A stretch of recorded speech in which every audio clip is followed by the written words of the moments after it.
मोदी हुकूमत नौजवान नस्ल खुसूसन जेनजी से बराह रास्त राब्ता बढ़ाने के लिए one day one university programme शुरू करने पर गौर कर रही है। इस मंसूबे के तहत हर रोज एक मरकजी वजीर को किसी यूनिवर्सिटी का दौरा करने की जिम्मेदारी दी जाएगी, जहां तलबा के मसाइल और खदशात को समझने के साथ साथ हुकूमत की फलाही स्कीमों बिलखुसूस नौजवानों के लिए शुरू किए गए इक़दाम से आगाह किया जाएगा। ये इक़दाम ऐसे वक्त में सामने आया है जब मुबैना नीट पेपर लीक के मामले पर तलबा के एहतजाज जारी हैं, जिनमें दिल्ली के जंतर मंतर पर होने वाले मुजाहिरे भी शामिल हैं। एजुकेशन मिनिस्टर प्रहलाद जोशी और youth affairs and sports minister यूनिवर्सिटियों और उजरा के दरमियान राब्ता में अहम किरदार अदा करेंगे। इस मंसूबे पर 19 अगस्त को वजीर आजम नरेंद्र मोदी की सदारत में मरकजी कैबिना के इजलास में भी गौर किया गया।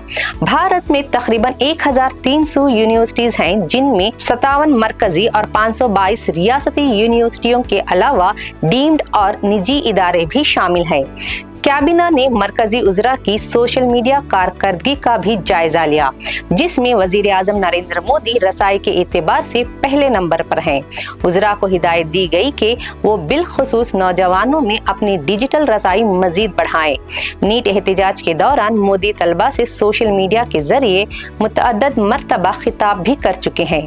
20 जुलाई को एहतजाज करने वाले तलबा के खिलाफ पुलिस कार्रवाई के बाद अपोजिशन ने पार्लियामेंट में एहतजाज किया था और इस मामले के नतीजे में वजीर तालीम धर्मेंद्र प्रधान ने 25 जुलाई को इस्तीफा दे दिया था। यौम आज़ादी के खिताब में वजीर आजम मोदी ने नौजवानों पर मरकूज मुतअद्दिद इक़दाम का ऐलान किया, जिनमें मुफ्त ऑनलाइन कोचिंग, मसनूई ज़हानियत की तरबियत, खेलों के टैलेंट हंट प्रोग्राम और सिविल डिफेंस नेटवर्क की तौसी शामिल है।